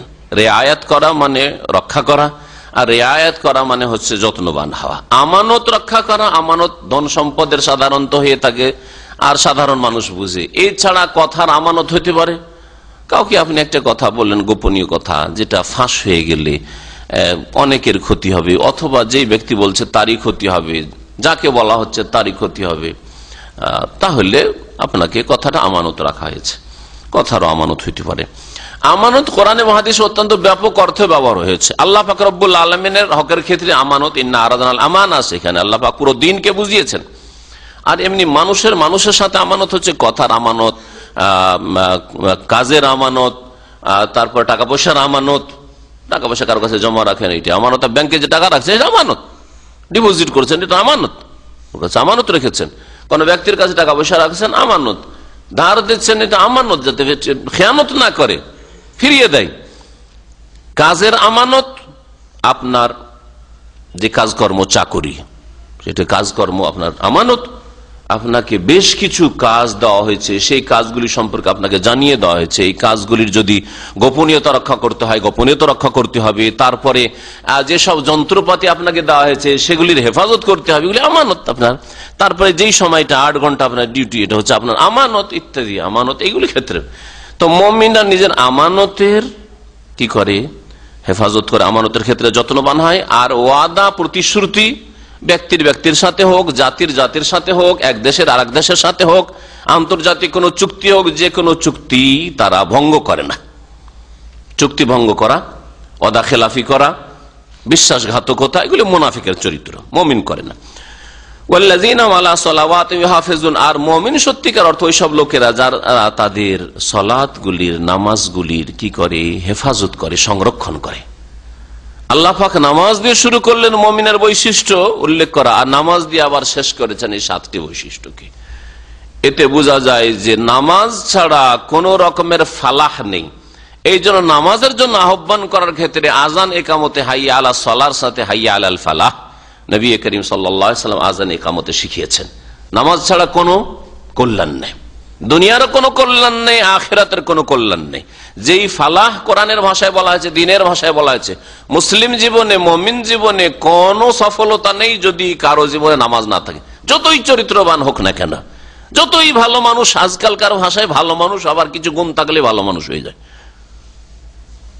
একজনের প্রশংসা করা হচ্ছে, এগুলো অহরহ আমাদের সমাজে হয়ে খুব প্রশংসা করছে, ব্যবসাদীর ক্ষেত্রে অথবা ব্যবসা বাণিজ্যের ক্ষেত্রে, আদান প্রদান লেনদেনের ক্ষেত্রে, যে কোনো ক্ষেত্রে প্রশংসা, ছেলে খুব ভালো, লোক খুব ভালো, অমায়িক ছেলে, এইসব আমাদের দেশের ভাষা। তার সাথে সাথে চট করে জিজ্ঞেস করে দেখেন যে ছেলেটা নামাজ পড়ে, তো বলে শুধু এইটাতে গাফিলতি আছে। খুব ভালো কি করে হয়ে গেল? আল্লাহ বলছে ফাল্লায় নাই, নামাজ দিয়ে শুরু, নামাজই শেষ। নবী করিম সাল্লাল্লাহু আলাইহি ওয়াসাল্লামের শেষ জীবনের মানে আসসালাত, আসসালাত, নামাজ, নামাজ, শেষখানে পরিবার, ছেলে মেয়ে ইত্যাদি, আমার স্ত্রীদের কি হবে, এই সব কথা বলেননি। আসসালাত, নামাজের হেফাজত করি, নামাজের হেফাজত করি। নামাজ নেই, কিছু নেই, কোনো কামিয়াবি নেই। নামাজ যার আছে, বাকি ভুল ত্রুটি থাকতে পারে, নামাজ আছে মানে ফেরেশতা নয়, কখনো নয়, কিন্তু বাকি ভুল ত্রুটির সংশোধন হওয়ার সম্ভাবনা আছে। আজকে না হইলে ধীরে ধীরে ধীরে ধীরে, কারো সময় লাগতে পারে, কারো সময় নাও লাগতে পারে, অল্প সময় হইতে পারে, দ্রুত সংশোধন হইতে পারে। কিন্তু যেই ব্যক্তি 5 বার আল্লাহ পাক রব্বুল আলামিনের সামনে হাজিরা দেই, তার সংশোধনের বড়ই আশা করা যেতে পারে। ইনশাআল্লাহ সংশোধন হবে, আল্লাহ পাক রহম করবেন যে এই লোকটি নিয়মিত 5 ওয়াক্ত আমার সামনে হাজির হচ্ছে, আর একে অসহায় জাহান্নামের রাস্তা ছেড়ে দেবো। আল্লাহ পাক আরহামুর রাহিমিন, কখনো অসহায় ছেড়ে দিতে পারেন না। বিশেষ করে যারা ফজরের নামাজ পড়ে, ফজরের নামাজ আশা অশ্লীল কথা কাজ থেকে, আর মুনকার আল্লাহ পাকের অসন্তুষ্টির কাজ কথা থেকে, গুনহার কাজ থেকে। আল্লাহ পাক বলছেন উলাইকা হুমুল ওয়ারিসুন, এরাই হচ্ছে উত্তরাধিকারী, এরাই ওয়ারিস। কিসের ওয়ারিস? আল্লাযীনা ইয়ারিসুনাল ফিরদাউস, যারা জান্নাতুল ফিরদাউসের উত্তরাধিকারী হবে, যারা প্যারাডাইসের, প্যারাডাইস ইংরেজিতে বলা হয়, ওইটাই হচ্ছে আরবিতে ফিরদাউস। যারা জান্নাতুল ফিরদাউসের ওয়ারিস, উত্তরাধিকারী হবে। শুধু উত্তরাধিকারী নয়, উত্তরাধিকারীর দুনিয়ার উত্তরাধিকারী। আরে বাপের জমি জায়গা টাকা পয়সা অনেক টাকায় ভাগ পেলেন, কিন্তু তারপরে খেতে পাচ্ছেন না, বিক্রি করে শেষ, তাই না? অথবা চুরি হয়ে গেল, চিকিৎসায় সব চলে গেল, অথবা জমি জায়গা ভাগ পেলেন, ধন সম্পদ ভাগ পাওয়ার পরে নিজেই মরে গেলেন, পেলেন কিছু? কিছুতে পেলেন না। বাপ মায়ের তো অনেক টাকা পয়সা পেয়েছিলেন, কি হইলো? ভোগ করতে পেলেন না। বাড়ি ঘর তৈরি করলেন, বাপের তৈরি করা বাড়ি পেয়েছেন, মাশাআল্লাহ, আর তারপরে বাড়িতে ঢুকতেই বললেন না, আগে মারা গেলেন। হচ্ছে না? তাহলে দুনিয়ার ওয়ারাসাত পেয়ে অনেক সময় ভোগ করার সুযোগ মেলে না। আর জান্নাতুল ফিরদাউসের যে ওয়ারিস হবে মুমিনরা, যাদের বেশ কিছু বৈশিষ্ট্য আল্লাহ এখানে বর্ণনা করলেন, হুম ফিহা খালিদুন, সেখানে তারা চিরকাল বসবাস করবে। সুবহানাল্লাহ, সেখানে তারা চিরস্থায়ী হবে। খালিদুন, কত নিশ্চয়তা আল্লাহর পক্ষ থেকে। কোনোদিনই চিন্তা করিও না যে জান্নাত কখনো হাতছাড়া হয়ে। তেলের ব্যবস্থা হয়, এই জাইতুন তেল প্রাচীন যুগে শুধু মানুষ খেত না, খেত, আর তার সাথে সাথে তা দিয়ে কি করত? প্রদীপ জ্বালাত, আলোর ব্যবস্থা করত।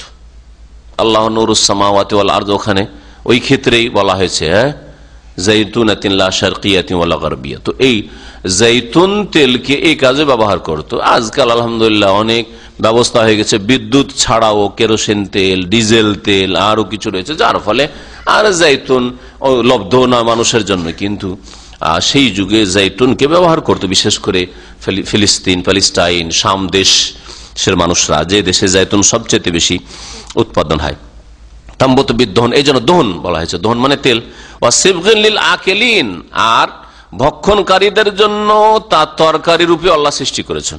সিবগুন মানে হচ্ছে রং, তো তরকারিকে রং, এখানে ভাব অর্থ হচ্ছে তরকারি। তরকারিকে রং কেন বলা হইলো? কারণ রুটি তরকারি মিশিয়ে দিলে সেটা রঙে যায়, মানে অন্য রং হয়ে যায় সেটা, এই জন্য তরকারিকে এখানে সিবগুন বলা হয়েছে। আরবরা বা প্রাচীন যুগে এই জাইতুন থেকে শুধু তেলই বের করতো না, তেলও বের করতো, আর তেলকে বিভিন্ন কাজে লাগাতো, আর তার সাথে সাথে জাইতুনের যে ফল আছে এটাকে তরকারি হিসাবে ব্যবহার করতো। আজকালও জাইতুন খাওয়া হচ্ছে, কিন্তু অল্প কিছু লোকই জাইতুন খায়, তখন জাইতুনকে রান্না করেও খেত। এই জন্য আল্লাহ পাক তরকারি বলেছেন। তারপরে তরকারি মানে যে রান্নাই হইতে হবে, সেই জাইতুনটা অন্যান্য খাদ্যের সাথে, রুটির সাথে ব্যবহার করতো, সেই জন্য তরকারি বলা হয়েছে। ওয়াইন্না লাকুম ফিল আনআমি লাইবরা, আর নিঃসন্দেহে তোমাদের জন্য গবাদি পশুতে বড় শিক্ষণীয় বিষয় রয়েছে। একটু দেখো, গরু, উট, মহিষ, ছাগল, এগুলিতে তোমাদের জন্য শিক্ষণীয় বিষয় রয়েছে। এগুলির মাধ্যমে আল্লাহ পাক রব্বুল আলামিন যে সৃষ্টিকর্তা, আর তার মহান কুদরতে আল্লাহ পাক তোমাদের জন্য কত নিয়ামত সৃষ্টি করে রেখেছেন এই গবাদি পশু, গৃহপালিত পশু। আর এইসব গৃহপালিত পশু দিয়ে কিভাবে তোমরা বহুমুখী লাভ হাসিল করছো, একটু চিন্তা করে দেখো। সৃষ্টিকর্তাকে চিনতে পারবে, আর সৃষ্টিকর্তার জন্য ইবাদত বন্দেগী হবে। এ হচ্ছে ইবরা, যার মাধ্যমে আল্লাহ পাকের ইবাদত বন্দেগীর রাস্তা পাবে। নুসকিকুম মিম্মা ফি বুতুনিহা, এই গবাদি পশুর পেটে যা কিছু রয়েছে তা থেকে তোমাদেরকে আমি পান করিয়ে থাকি। গবাদি পশুর পেট থেকে দুধ বেরিয়ে আসে, দুধ বেরিয়ে আসে। আল্লাহ পাক অন্য আয়াতে বলেছে দুধ বেরিয়ে আসছে, অথচ দুধের আশেপাশে রক্ত রয়েছে, গোবরও রয়েছে, পেশাবও রয়েছে। মিম্বাইনে ফারাসিন ওয়া দামিন লাবানান খালিসান, ওখান থেকে এমন খালিস, নির্ভেজাল, সাইড এফেক্ট মুক্ত দুধ বেরিয়ে আসছে লিশারিবিন, পানকারীদের জন্য। আল্লাহ পাকের কত বড় নিয়ামত। আর দুধ এত বড় নিয়ামত যে দুধের চাইতে বড় নিয়ামত দুনিয়ার পানীয় বা খাদ্য বস্তুর মধ্যে নেই। দুধ এমন এক নিয়ামত যা দিয়ে খাদ্যেরও কাজ করা যেতে পারে, খাদ্যের উপাদান রয়েছে আর পানির উপাদান রয়েছে। দুধ পান করে সারা জীবন কাটিয়ে দিতে পারেন, শরীরে যে খাদ্যের প্রয়োজন সেটাও মিটিয়ে দিতে পারে, আর যে পানীয় প্রয়োজন সেটাও মিটিয়ে দিতে পারে। এই জন্য নবী করিম সাল্লাল্লাহু আলাইহি ওয়াসাল্লাম দুধ পানের পরে দোয়া শিখিয়েছে, আল্লাহ বারিক লানা ফি ওয়া জিদনা মিনহু, আল্লাহ আমাদের জন্য এতে বরকত দাও, মানে দুধে বরকত দাও, আর এটা আরো অধিক পরিমাণে দাও, আমাদেরকে আরো বেশি দাও। এই দোয়া বলেননি যেমন অন্যান্য খাদ্য খেয়ে দোয়া রয়েছে, আল্লাহ বারিক লানা ফিহি ওয়া আত'ইমনা খাইরা মিনহু, আল্লাহ আমাদের এই সব খাদ্যে বরকত দাও, ভাত, রুটি, গোশত যা কিছু খান আল্লাহ এটা আমাদের বরকত দাও, ওয়া আত'ইমনা খাইরা মিনহু, আর এর চাইতে ভালো আমাদের খাবার দাও, এর চাইতে ভালো খাবার আমাদেরকে দান করো। তাহলে বোঝা গেল অন্যান্য খাবারের তুলনায় ভালো খাবার আছে, কিন্তু দুধের তুলনায় আর কোনো ভালো খাবার হতে পারেন না। যার ফলে দুধের চাইতে ভালো দাও, এই কথা শেখাননি রাসূলুল্লাহ সাল্লাল্লাহু আলাইহি ওয়াসাল্লাম দোয়াতে। আল্লাহ পাক বলছেন যে পেট থেকে তোমাদেরকে পান করিয়ে থাকি গবাদি পশুর। ওয়ালাকুম ফিহা মানাফিউ কাসীরা, আর তোমাদের জন্য এই গবাদি পশুতে এছাড়াও বহু উপকারিতা রয়েছে, অনেক ফায়দার দিক রয়েছে, লাভের দিক রয়েছে। ওয়ামিনহা তাকুলুন, আর এই গবাদি পশু থেকে তোমরা খেয়েও থাকো। গোশত, গরুর গোশত খাচ্ছেন, ছাগলের গোশত, মহিষের গোশত, উটের গোশত। ওয়ামিনহা তাকুলুন, আরো উপকারিতা তোমাদের রয়েছে। ওয়া আলাইহা ওয়া আলাল ফুলকি তুহমালুন, আর এই গৃহপালিত কিছু পশু এমন আছে যেগুলিকে তোমরা বাহনের কাজে ব্যবহার করো। ওয়া আলাইহা, এই গবাদি পশুর পিঠে, ওয়া আলাল ফুলকি, আর নৌজানে, তুহমালুন, তোমাদেরকে বহন করা হয়, অর্থাৎ তোমরা আরোহণ করে থাকো, উটের পিঠে চেপে মরুভূমির জাহাজ সফর করছেন। তারপরে আপনার গরুকে গাড়িতে ব্যবহার করা, আমাদের দেশে গ্রাম অঞ্চলে গরুর গাড়ি, বরযাত্রী গরুর গাড়ি যে কত কাজে ব্যবহার হয়েছে গরুর গাড়ি, তাই না? আজকাল না হয় অনেক আরো ব্যবস্থা হয়ে গেছে, যার ফলে গরুর গাড়ির প্রয়োজন হয়তো বুঝছেন না, কিন্তু কত যে প্রয়োজন ছিল আর কত যে মানুষ উপকার হয়েছে, সেগুলির ওপর তোমরা বহন করে থাকো, বাহন হিসাবে সেগুলি ব্যবহার করে থাকো। আর ফুলক নৌযান, নৌকায় হোক, ডিঙ্গি হোক, আর পানি জাহাজ হোক। ওয়ালাকাদ আরসালনা নূহান ইলা কওম, এখান থেকে নূহ আলাইহিস সালাম প্রথম রাসূল, শিরক সম্পর্কে সতর্ক করার জন্য, কারণ সেই যুগে প্রথম শিরক শুরু হয়ে গিয়েছিল মানব জাতির ইতিহাসে, যার ফলে নূহ আলাইহিস সালামকে প্রথম রাসূল বলা হয়েছে। তৌহিদের দাওয়াত নিয়ে তিনি এসেছেন। তার আগে আদম আলাইহিস সালামের বংশধর দীর্ঘ যুগ ধরে তৌহিদের ওপর ছিল। তাহলে মানব জাতির আসল হচ্ছে আল্লাহর একত্ব প্রতিষ্ঠা করা, তৌহিদ, একত্ব, বহুত্ব নয়। মানব জাতির এটা হচ্ছে সৃষ্টির আসল, আর এটা হচ্ছে মানুষের ফিতরাত, প্রকৃতি। আর বহুত্ববাদ হচ্ছে মানুষের তৈরি করা ধর্ম। এক আল্লাহ ছাড়া অন্যের উপাসনা করা, ইবাদতবন্দি করা, পূজা করা, এটা হচ্ছে মানুষের তৈরি করা ধর্ম।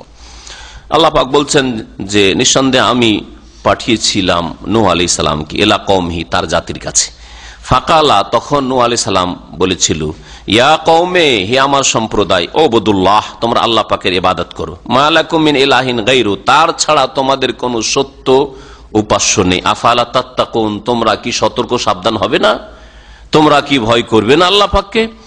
ফাকালাল মালাউল্লাযিনা কাফারু মিন কওমিহি, তখন তার জাতির ওইসব প্রধানরা, মালা মানে হচ্ছে প্রধান, আর যে কোনো জাতির প্রধান নেতারাই সাধারণদেরকে পথভ্রষ্ট করে। এটা মানব জাতির প্রাচীন ইতিহাস। যদি সমাজের, দেশের নেতারা, প্রধানরা ঠিক হয়ে যায়, তো জনসাধারণ সবগুলি ঠিক হয়ে যাবে। আর নেতা প্রধান হচ্ছে দুই রকমের, এক হচ্ছে ধর্মীয় নেতা আর এক হচ্ছে রাষ্ট্রীয় নেতা। দুই রকমের নেতা ঠিক হলেই জাতি ঠিক হতে পারে, শুধু এক রকমের নেতা ঠিক হলে দেশ ঠিক হবে না। ধরেন রাষ্ট্রীয় নেতা ঠিক হয়ে গেল, আল্লাহ ভীরু হয়ে গেল, তো বল প্রয়োগ করে মানুষকে নেক রাস্তার দিকে, সৎ পথের দিকে, সৎ চরিত্রের দিকে নিয়ে আসবে, বল প্রয়োগ করার ক্ষমতা আছে, কিন্তু দিনই গাইড করার ক্ষমতা সেই রকম হয়তো নেই তাদের। দিনই প্রভাব তাদের এত নেই যত বেশি ধর্মীয় নেতাদের রয়েছে, আলেম ওলামাদের রয়েছে, ধর্মগুরুদের রয়েছে। ধর্মগুরুরা যদি বিভ্রান্ত করে, শিরককে বলে ইসলাম, বিদাতকে বলে ইসলাম, হ্যাঁ, সুফিবাদকে বলে ইসলাম, মানবরচিত আকীদা আর তরিকাকে বলে এগুলি হচ্ছে ইসলাম, এই সব তরিকত সবগুলি হচ্ছে ইসলাম, তাহলে এগুলি মানুষের জনসাধারণ অন্তরে বসে যাবে।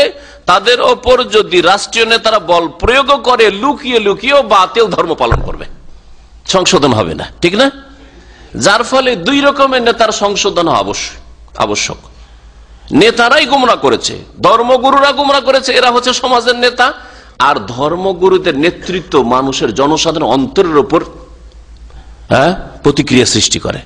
এদের নেতৃত্ব কিন্তু মানুষের অন্তরের উপর। শাসকরা হয়তো মানুষের বডির ওপর নেতৃত্ব দিয়ে থাকে, অনেক সময় অন্তর থেকে কবুল করে না, অন্তর থেকে গ্রহণ করে না, কিন্তু বল প্রয়োগ, চাপের মুখে মেনে নিলাম, ঠিক আছে, সারেন্ডার করলাম, কিন্তু অন্তর থেকে মানতে চাই না। আর ধর্মগুরুদের যেহেতু বল প্রয়োগ করার ক্ষমতা নেই, কিন্তু তাদের কি আছে, মহব্বত আছে জনসাধারণ অন্তরে। সুতরাং এই মহব্বতের অন্তর থেকে বাতিলকে হক বললেও মেনে নেয়, শিরককে ইসলাম বললেও মেনে নেয়, বিদাতকে ইসলাম বললেও মেনে নেয়। হ্যাঁ,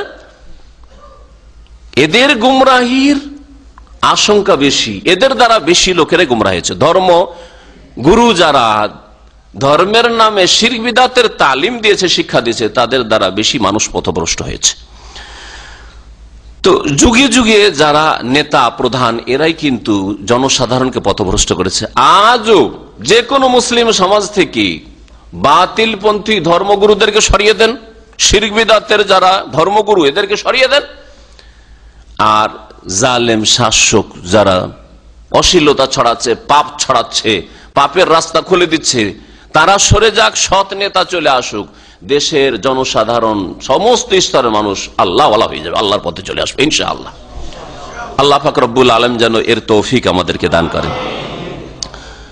আল্লাহ পাক তাই বলছেন, ফাকাল আল মালাউল্লাযিনা কাফারু মিন কওমিহি, ওই সব নেতা প্রধানরা বলল যারা নূহ আলাইহিস সালামের জাতির মধ্য থেকে অমান্য করেছিল, কুফরি করেছিল।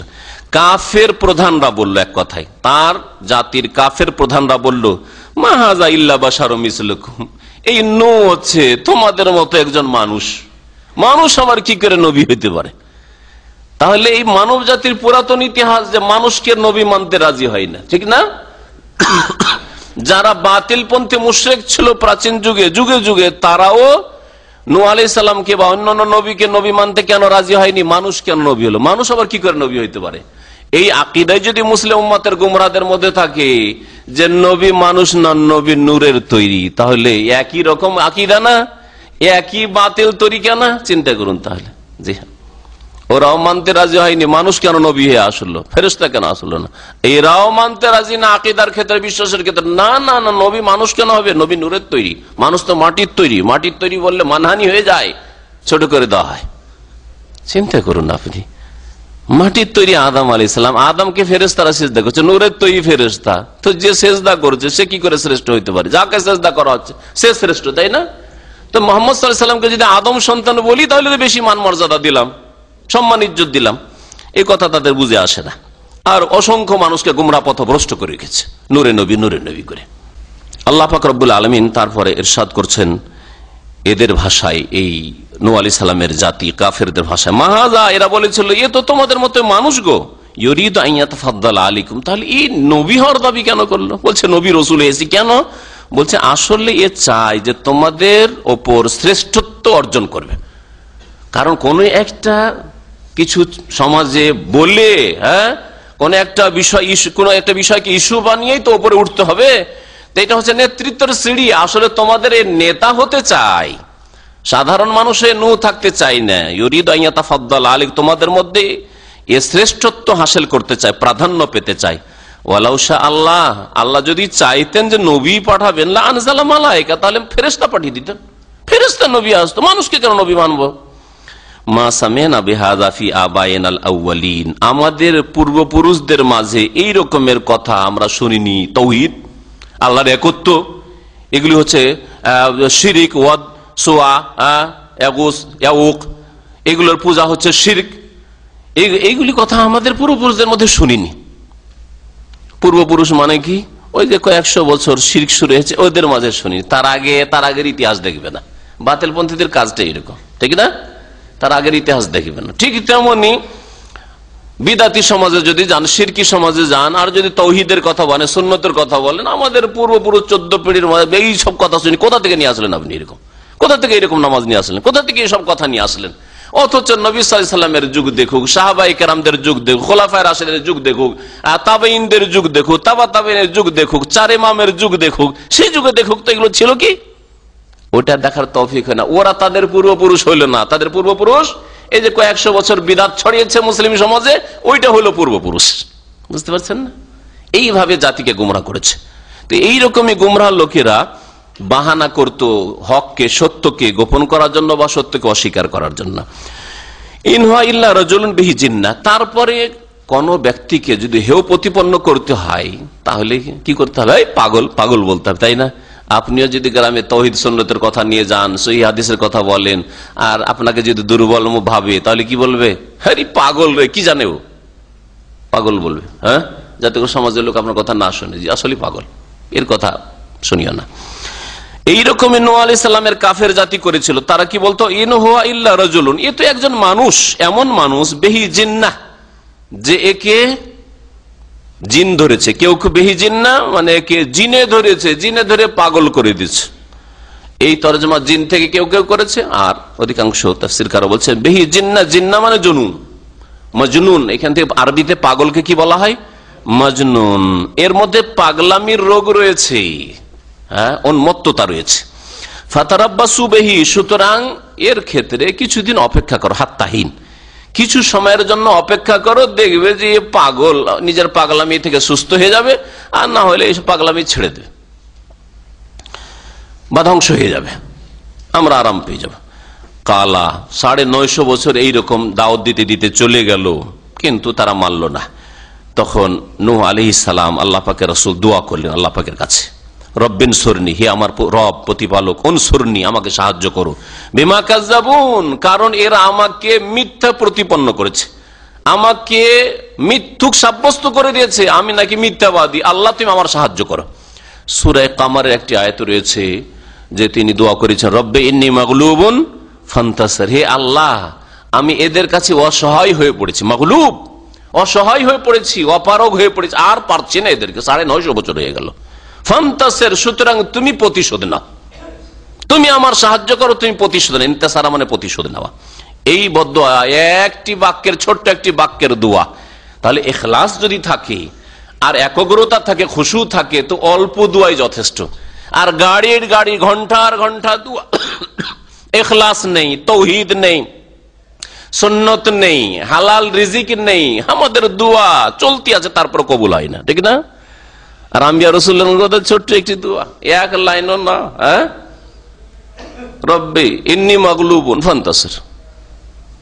মূসা আলাইহিস সালাম দোয়া করেছেন, রব্বি ইন্নী লিমা আনজালতা ইলাইয়া মিন খাইরিন ফাকির, 10 বছরের খাবারের ব্যবস্থা, স্ত্রীর ব্যবস্থা, এতটুকু দোয়া। হ্যাঁ, রব্বে হাবলি মিনাস সালিহিন, এতটুকু দোয়া আল্লাহ পাক নবী দিলেন ইসমাইল। চিন্তা করেছেন আপনি? জি। তো এই জন্য দোয়া আল্লাহ পাকের কাছে কবুল করাতে হলে হালাল রিজিক লাগবে, তৌহিদ লাগবে, সুন্নতের অনুসারী হইতে হবে, সত্যিকার অর্থে আল্লাহ পাকের ভালোবাসা হইতে হবে, আল্লাহর দিকে একগ্র হইতে হবে। আল্লাহ পাক আমাদের জন্য এই ভালো গুণগুলি তৈরি করা তৌফিক দান করেন। মহান আল্লাহ তারপর ইরশাদ করছেন যে নূহ আলাইহিস সালাম দোয়া করলেন, তখন আল্লাহ পাক নির্দেশ দিলেন ফাআওহাইনা ইলাইহি, তখন আমি নূহকে ওহী করলাম প্রত্যাদেশ, আনিসনাইল ফুলক, যে তুমি নৌযান তৈরি করা, বেআয়ুনিনা আমার চোখের সামনে, ওয়া ওয়াহয়িনা আমার নির্দেশ মোতাবেক, ওহী আমার ওহী মোতাবেক মানে আমার নির্দেশ যে তুমি শুকনোতেই জলজাহাজ তৈরি করো। আর কি করো? আমার চোখের সামনে, অর্থাৎ আমি দেখছি, আমি হেফাজত করবো এইসব জালেম থেকে, তুমি তৈরি করো। ফাইজা যা আমরনা, অতঃপর যখন আমার নির্দেশ চলে আসবে, আমার আযাবের শাস্তির অর্থাৎ মহাবন্যা চলে আসবে, অফারাত তন্নুর, আর চুলা যখন উথলে উঠবে, চুলায় পানি ফুলে উঠবে। এই চুলা মানে এক ধরনের তাফসীরকাররা বলছেন চুলা মানে আসলে চুলা, সারা জমিনেই পানি আর পানি, এমনকি চুলোতে আগুন জ্বলছে ওতে পানি উঠতে শুরু হয়ে গেল, এই তাফসীর করেছেন। আর কেউ কেউ বলছেন এখানে তান্নুর মানে শুধু ওই অনন বা চুলোকে বোঝানো হয়নি, বরং বোঝানো হয়েছে পুরো জমিনকে, ভূমিকে বোঝানো হয়েছে। জমিনের সব জায়গায় দিয়ে পানির ঝর্ণা দ্বারা প্রবাহিত, এমন পানি উপর থেকে বৃষ্টি বর্ষণ, আর জমিনের সব জায়গা থেকে পানি বহিতে শুরু হয়ে গেল। এমন মহাবন্যা আসলো যে সবকিছুকে ডুবিয়ে ধ্বংস করলো। আল্লাহ পাক বলছেন যখন এইরকম অবস্থা হয়ে যাবে, ফাসলুক ফিহা মিন কুল্লিন যাওজাইন ইসনাইন, তখন তুমি এই জাহাজে, এই নৌযানে আরোহণ করো বা চাপিয়ে নাও। ফাসলুক ফিহা, তাতে তুমি চড়িয়ে নাও, উঠিয়ে নাও। এই জাহাজে মিন কুল্লিন মানে প্রত্যেক সৃষ্টি থেকে, প্রত্যেক জীবজন্তু থেকে, যাওজাইন ইসনাইন জোড়া জোড়া করে, যেগুলি যুগল সৃষ্টি সেগুলি জোড়া জোড়া তুমি উঠিয়ে নাও। জোড়া জোড়া সৃষ্টি তাফসীরকাররা লিখেছেন যে জোড়া জোড়া সৃষ্টি যেগুলিকে না উঠালে পানিতে মারা যাবে, এইরকম সৃষ্টি। আর যেসব সৃষ্টি পানিতেও বাঁচতে পারে সেগুলিকে উঠানো হয়নি। মাছের মধ্যে তো জোড়া জোড়া রয়েছে, মাছকে তো উঠানো হয়নি। এইরকমই যে মাছ ছাড়াও অনেক জীবজন্তু যেগুলো পানিতে জীবনযাপন করতে পারে সেগুলিকে উঠানো হয়নি। তাহলে স্থল প্রাণীগুলিকে উঠানো হয়েছিল প্রত্যেক সৃষ্টি থেকে, এক জোড়া করে, নর এবং নারী। তাফসীরকার আরো লিখেছেন এমনকি গাছপালা, ফলমূলের গাছ থেকে একটা করে উঠিয়ে নিও, কারণ সব ধ্বংস হয়ে যাবে, উঠিয়ে নিও। আল্লাহু আলাম। এটা হচ্ছে তাফসীরের কথা। ও আহলাকা, এবং তোমার পরিবারকে উঠিয়ে নিও, ইল্লা মান সাবাকা আলাইহিল কওল, তবে যার সম্পর্কে বা যাদের সম্পর্কে আমার অগ্রিম সিদ্ধান্ত হয়ে গেছে। সাবাকা আলাইহিল কওল মিনহুম, অগ্রিম সিদ্ধান্ত আল্লাহ পাকের ফয়সালা কি হয়েছে যে যারা ঈমান আনেনি তোমার পরিবারের, তাদেরকেও ছাড়বো না। কে তারা? নূহ আলাইহিস সালামের স্ত্রী এবং তার এক ছেলে। ওয়ালা তুখাতিবনি ফিল্লাযিনা যালামু, আর মায়া লাগছে এখন ডুবছে তখন, আর আমার কাছে দোয়া করা শুরু করে, সুপারিশ করা শুরু করলে এমন কাজ তুমি কিন্তু করবে না। আগে থেকে আল্লাহ সাবধান করে দিয়েছেন, ওয়ালা তুখাতিবনি, আমাকে তুমি সম্বোধন করিও না, আমাকে ডেকো না। খাতাবা ইউখাতিব মানে সম্বোধন করা, অ্যাড্রেস করা। আমাকে সম্বোধন করবেন মানে আমাকে ডাকবে না, সেই সময় দোয়া করবে না। ফিল্লাযিনা, ওই সব লোকদের সম্পর্কে যারা জালেম হয়ে গেছে, সীমা লঙ্ঘন করেছে। কারণ ইন্নাহুম মুগরাকুন, তারাও নিমজ্জিত হবে পানিতে, এতে তারা ধ্বংস হবে ডুবে। ফাইজাস্তাওয়াইতা আনতা ওয়া মা'আকা আলাল ফুলক, যখন তুমি এবং তোমার সাথী সঙ্গীরা জলজাহাজে আরোহণ করে নেবে, ফাকুল, তখন তুমি আল্লাহ পাকের প্রশংসা করবে এই বলে, আলহামদুলিল্লাহিল্লাযী নাজ্জানা মিনাল কওমিজ জালিমিন, সে আল্লাহ পাকের যাবতীয় প্রশংসা যিনি আমাদেরকে রক্ষা করেছেন, মুক্তি দিয়েছেন জালেম সম্প্রদায় থেকে। ওয়াকুল, আর এই দোয়াও বলবে, রব্বে আনজিলনি মুনজালাম মুবারাকা ওয়া আনতা খায়রুল মুনজিলিন, হে আমার প্রতিপালক, আনজিলনি, আমাকে নামিয়ে দাও, মুনজালাম মুবারাকা, বরকতময় স্থানে বা বরকতময় নামানো। এতে আর একটি প্রসিদ্ধ কিরাত রয়েছে মানজিলা মুবারাকা। যদি মানজিলা মুবারাকা হয় তাহলে তো স্পষ্ট, মানজিল মানে হচ্ছে নামার স্থান। তো হে আমার রব, আমাকে নামিয়ে দাও বরকতময় স্থানে, মনজিল। এজন্য আজকাল বাসাকে মনজিল বলা হয়, বাসাকে বা বাড়িকে মনজিল বলা হয়। আর মুনজালান মানে এনজালান। রব্বে আনজালনি, হে আমার প্রতিপালক, আমাকে নামিয়ে দাও, মুনজালা মুবারাক, বরকতময় নামানো, মানে যেখানেই তুমি এই পানি জাহাজ থেকে নামাবে সেখানে যেন আমার বরকতময় জীবন হয়, আমাদের বরকতের জীবন হয়। ওয়া আনতা খায়রুল মুনজিলিন, আর তুমি সর্বোত্তম অবতারণকারী। ইন্না ফি যালিকা লায়াত, নিঃসন্দেহে এতে বহু শিক্ষণীয় বিষয় রয়েছে। নূহ আলাইহিস সালামের ঘটনায় আর দীর্ঘ 950 বছর যে তিনি দ্বীনের দাওয়াত দিয়েছেন, এ তো মানব জাতির জন্য বড় শিক্ষণীয় বিষয় রয়েছে। আর তারপরে এই দাওয়াত অমান্য করেছে, তখন অমান্যকারীদেরকে আল্লাহ ধ্বংসও করেছেন। এই আল্লাহ পাকের আযাবেও শিক্ষণীয় বিষয় রয়েছে, আয়াত বহু শিক্ষার বিষয় রয়েছে। ওয়াইন কুন্না লামুবতালিন, ওয়াইন মুখাফফাফ, আসলে হচ্ছে ইন্নাহু, নিঃসন্দেহে আমি মানুষকে এইভাবে পরীক্ষা করে থাকি। পরীক্ষার জন্য যথেষ্ট সময় আল্লাহ দিয়েছেন। হ্যাঁ, প্রস্তুতির জন্য যদি 950 বছর সময় দেওয়া হয়, যেমন তোমার সময় দেওয়া হয়েছে, 950 বছর তাদেরকে সময় দেওয়া হয়েছে। সুম্মা আনশানা মিন বাদিহিম কারনান আখারিন, অতঃপর আমি সৃষ্টি করলাম তাদের পরে অন্য জাতিকে। ফাআরসালনা ফিহিম রাসূলান মিনহুম, আর তাদের মাঝে আমি একজন রাসূল পাঠালাম তাদের মধ্য থেকে। এই রাসূল কে? নূহ আলাইহিস সালামের জাতির পরে অধিকাংশ আয়াতগুলি প্রমাণ করে, আর তাফসীরও প্রমাণ করে যে নূহ আলাইহিস সালামের পরে যে প্রাচীন জাতিকে এই পৃথিবীতে পাঠানো হয়েছে, বড় শক্তিশালী জাতি, এবং সেই জাতির জন্য একজন রাসূলকে পাঠানো হয়েছে। সেই জাতির নাম হচ্ছে কওমে আদ, আদ সম্প্রদায়। আর তাদের নবীর নাম হচ্ছে হুদ আলাইহিস সালাম। সূরা হুদ একটি কোরআনে কারীমের সূরায় রয়েছে। এখানে যে রয়েছে এতে কিন্তু নবীরও নাম বলা হয়নি, জাতিরও নাম বলা হয়নি, এই জন্য দ্বিমত হয়েছে। যারা এই যুক্তি পেশ করেছে যে নূহ আলাইহিস সালামের পরে আদ সম্প্রদায় এসছে, তারা বলেছে আদ জাতির কথা বলা হয়েছে আর আদ জাতির রাসূলের কথা বলা হয়েছে। আর যারা বলছে যে না, এখানে কিন্তু আযাবের কথা উল্লেখ করতে গিয়ে ঝঞ্ঝা বায়ু, ঘূর্ণিঝড় বলা হয়নি, কারণ আদ সম্প্রদায়কে ঘূর্ণিঝড় দিয়ে ধ্বংস করা হয়েছে, এই কথা প্রসিদ্ধ, কোরআনের বহু আয়াত রয়েছে। এখানে বলা হয়েছে সাইহা, বিকট শব্দ দিয়ে ধ্বংস করা হয়েছে। আর বিকট শব্দ দিয়ে ধ্বংস করা হয়েছিল সামুদ সম্প্রদায়কে, এই জন্য। আর সামুদ সম্প্রদায় প্রাচীন জাতি, আদের কাছাকাছি সময় আদ জাতির পরেই এই জাতিকে পাঠানো হয়েছিল পৃথিবীতে। এই জাতির নবী ছিলেন সালেহ আলাইহিস সালাম, যাদের এলাকা ছিল আল ওলা, তাবুক জন্য পড়ছে আজকাল সৌদি আরবে। তো এদেরকে বোঝানো হয়েছে। আর তৃতীয় বক্তব্য হচ্ছে যে বিকট শব্দ দিয়ে ধ্বংস করা হয়েছিল আরেক জাতিকে, সেই জাতি হচ্ছে শুআয়ব আলাইহিস সালামের জাতি। এই জন্য শুআয়ব আলাইহিস সালামের জাতিকে বোঝানো হয়েছে, কেউ কেউ বলেছেন, কিন্তু প্রথম উক্তিটি বেশি বলিষ্ঠ, আল্লাহু আলাম। আল্লাহ পাক বলছেন ফাআরসালনা ফিহিম রাসূলান, তাদের মাঝে একজন রাসূল পাঠাইলাম তাদের মধ্য থেকে, আন ইবুদুল্লাহ, আর সেই রাসূল এসে বলেছিল যে তোমরা আল্লাহ পাকের ইবাদত করো, মা লাকুম মিন ইলাহিন গায়রু, তার ছাড়া কোনো ইলাহ নেই, আফালা তাত্তাকুন, তোমরা কি সতর্ক সাবধান হবে না? ওয়া কালাল মালাউ মিন কওমিহি, তার জাতির প্রধানরা বলেছিল, আল্লাযিনা কাফারু, যারা কুফরি করেছিল, ওয়া কাযযাবু বিলিকাইল আখিরা, আর পরকালের সাক্ষাৎকে অস্বীকার করেছিল।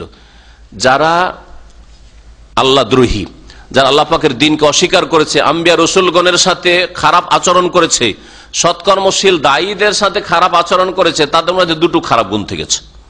একটা হচ্ছে তারা অস্বীকারকারী, কাফের। তারা কি? অস্বীকারী। কাযযাবু বিলিকাইল আখিরাতকে অস্বীকারী, পরকালে বিশ্বাসী নাই। পরকাল যখন নেই তো আমরা যা ইচ্ছা তাই করলাম, কাউকে খুন করলাম, মারলাম, ধরলাম, জুলম অত্যাচার করলাম, কে কি হবে, কে কি করে নেবে, এই জন্য এই অন্যায় অত্যাচার করে থাকে, পরকালকে অস্বীকার করে। আর দ্বিতীয় খারাপ গুণ হচ্ছে দুনিয়ার ভোগ বিলাস, দুনিয়ার ভোগ বিলাসের সামগ্রী পেয়েছে, যার ফলে সীমালঙ্ঘন বাড়াবাড়ি করেছে। এই দুটো জিনিস অধিকাংশ মানুষকে খারাপ করেছে। একটা হচ্ছে পরকালে অবিশ্বাসী হওয়া, আর একটা হচ্ছে দুনিয়ার ভোগ বিলাসের সামগ্রী পাওয়া। আল্লাহ পাক তাই বলছেন, যারা ওয়াকাযযাবু বিলিকাইল আখিরা, আখিরাতের সাক্ষাৎকে যারা মিথ্যা মনে করেছিল, ওয়া আতরাফনাহু ফিল হায়াতিদ দুনিয়া, আর পার্থিব জীবনে যাদেরকে আমি সুখ স্বাচ্ছন্দ্য দিয়েছিলাম, ভোগ বিলাসের সামগ্রী দিয়েছিলাম, এরা কি বলেছিল? মা হাযা ইল্লা বাশারুম মিসলুকুম, এ তো তোমাদের মতো মানুষ, ইয়াকুলু মিম্মা তাকুলু মিনহু, তোমরা যা খাও তাই খাই, হুদ বা সালেহ তাই খাই যা তোমরা খাও, ওয়াশরাবু মিম্মা তাশরাবুন, আর যা তোমরা পান করো তাই পান করে। সুতরাং এ আবার কি করে নবী হতে পারে? ওয়ালাইন আতাতুম বাশারুম মিসলাকুম, ওয়ালাইন আতাতুম বাশারাম মিসলাকুম, তোমাদের মতোই মানুষকে যদি তোমরা মেনে নাও নবী বলে, ইন্নাকুম ইযাল্লা খাসিরুন, তাহলে তোমরা বড়ই ক্ষতিগ্রস্ত হবে। কেন মানবে? ওকে কেন নেতা মেনে নেবে? ওকে কেন নবী মেনে নেবে? এই রকমের অজুহাত তারা পেশ করে নেতারা গুমরাহ করেছিল জনসাধারণকে। আয়াইদুকুম, সে কি তোমাদেরকে বলে থাকে, আন্নাকুম ইজা মিত্তুম, যে তোমরা যখন মারা যাবে, ওয়া কুনতুম তুরাবান, মরে মাটি হয়ে যাবে, ওয়া ইজামান, হাড় হাড্ডিতে পরিণত হবে, আন্নাকুম মুখরাজুন, আর তারপর তোমাদেরকে আবার উঠানো হবে, পুনরুত্থান হবে, জবাবদেহি করতে হবে। এসব মিথ্যা কথা। হাই হাতা লেমা তুআদুন, অনেক দূরের কথা লেমা তুআদুন, ওই সব কথা যা তোমাদেরকে প্রতিশ্রুত করা হচ্ছে, যা তোমাদের প্রতিশ্রুতি দেওয়া হচ্ছে। আখেরাত, পরকাল, জান্নাত, জাহান্নাম, এগুলো অনেক দূরের কথা, বিশ্বাস করি না। ইনহা ইল্লা হায়াতুনা দুনিয়া, এই কাফের জাতি আদ অথবা সমুদ সম্প্রদায় বলেছিল, এ তো আমাদের পার্থিব জীবন মাত্র, এই দুনিয়ার জগৎটাই আসল জগৎ, আর আবার কি আছে, কিচ্ছু নেই তো। নামুতু ওয়া নাহিয়া, আমরা কেউ মরি আর কেউ কি হই, ভূমিষ্ঠ হই। বৃদ্ধরা মারা যাচ্ছে, বয়সপ্রাপ্তরা মারা যাচ্ছে, আর নতুন প্রজন্ম জন্মিচ্ছে, এই তো হচ্ছে দুনিয়ার নাম। ওমা নাহনু বিমাবুসিন, আর আমাদেরকে পুনরুত্থিত করা হবে না। আখিরাত, পরকাল, সব মিথ্যা কথা। ইন হুয়া ইল্লা রাজুলুন, ই তো এমন এক মানুষ, ইফতারা আলাল্লাহি কাযিবা, এই আল্লাহ সম্পর্কে মিথ্যা রচনা করেছে। ওমা নাহনু লাহু বিমুমিনিন, এর কথা আমরা কখনো বিশ্বাস করব না। কাল রব্বিন সুরনি বিমা কাযযাবুন, তখন নবী হুদ আলাইহিস সালাম বা সালেহ আলাইহিস সালাম দোয়া করেছিলেন, হে আমার প্রতিপালক, আমাকে সাহায্য করো, কারণ এরা আমাকে মিথ্যা মনে করেছে। কাল আম্মা কালিলিন লা ইউসবিহুন্না নাদিমিন, আল্লাহ পাক তখন বলেন, শীঘ্রই তারা, আম্মা কালিলিন, অল্প সময়ের মধ্যেই তারা অবশ্যই অনুতপ্ত, লজ্জিত হবে। তখন আর সংশোধনের কোন রাস্তা থাকবে না, আল্লাহর আযাব নেমে আসবে, তখন আর কোন সংশোধনের রাস্তা বা রক্ষার রাস্তা থাকবে না। ফাখাযাতুমুস সাইহাতু বিল হক, সত্যিকার বিকট শব্দ তাদেরকে পাকড়াও করলো। ফাজআলনাহুম গোসা, আল্লাহ পাক বলছেন, তখন তাদেরকে আমি খড়কুটাই পরিণত করে দিলাম। গোসা বলা হয় ওই সব খড়কুটাকে, যেগুলিকে নদীর স্রোতে বা বন্যার পানির স্রোতে ধাক্কাতে কি করা হয়, তাড়িয়ে নিয়ে যাওয়া হয়, জমা করে দেওয়া হয়, কোন এক কিনারে গিয়ে যেগুলি লেগে যায়, এগুলিকে বলা হয় গোসা। আল্লাহ পাক এমন ভাবে ধ্বংস করে দিলেন যে নিশ্চিহ্ন করে দিলেন, এটা বোঝানো হয়েছে। ফাবুদান লিল কওমিজ জালিমিন, সুতরাং সর্বনাশ তাদের জন্য, বা দূর হয়ে যাক তার আল্লাহর রহমত থেকে যারা জালেম সম্প্রদায়। সুম্মা আনশানা মিন বাদিহিম কুরুনান আখারিন, অতবার আমি তাদের পরে বহু জাতিকে সৃষ্টি করেছি, আর বহু জাতির আম্বিয়া রাসূলগণকে পাঠিয়েছি, আর প্রত্যেক জাতি যখন যখন অস্বীকার করেছে তখন আমার আযাব নেমে এসেছে। এইভাবে মানব জাতির সংশোধনের জন্য আম্বিয়া রাসূলগণকে যুগে যুগে আল্লাহ পাক পাঠিয়েছেন। আল্লাহ পাক আমাদের গুনাহ খাতা যেন মাফ করে দেন, নেক আমলে তৌফিক দান করেন। আল্লাহ পাক রব্বুল আলামিন যেন আমাদেরকে সৎ আমল কবুল করেন, আল্লাহ সৎ আমলের তৌফিক দান করেন। আল্লাহ পাক রব্বুল আলামিন আমাদের সকলকে জান্নাতুল ফিরদৌস দান করেন। আল্লাহ পাক দুনিয়াতে আমাদের হেদায়েতের উপর অটল রাখেন, সিরাতে মুস্তাকিমের উপর চলার তৌফিক দান করেন। আমাদের পরিবার পরিজনকে নেক হওয়ার, আল্লাহ পাক নেক করার তৌফিক দান করেন।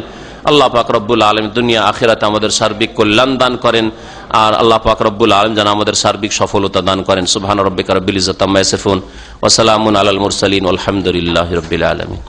এক ভাই দোয়া চেয়েছেন, তার ছেলের কিডনিতে কিছু সমস্যা আছে, আল্লাহ পাক যেন শিফা দান করেন। এইরকমই সমস্ত ভাই বোনেরা যারা মুমিন মুমিনাত যে যেখানে আছেন, এখানে বিশেষ করে যারা এসেছেন বা অনলাইনে যারা আলোচনা শুনছেন, ভাই বোনেরা, এইরকমই যে কোনো মুমিন মুমিনাত যেই দেশেই থাক না কেন, আল্লাহ পাক তাদের বালা মুসিবত যেন দূর করে দেন। যারা অসুস্থ রয়েছে, আল্লাহ পাক তাদেরকে যেন সুস্থতা দান করেন, শেফা দান করেন। যারা বালা মুসিবত রয়েছে, বালা মুসিবত বিপদ আপদ যেন দূর করে দেন। আল্লাহ পাক আমাদের জন্য সার্বিক কল্যাণ করেন।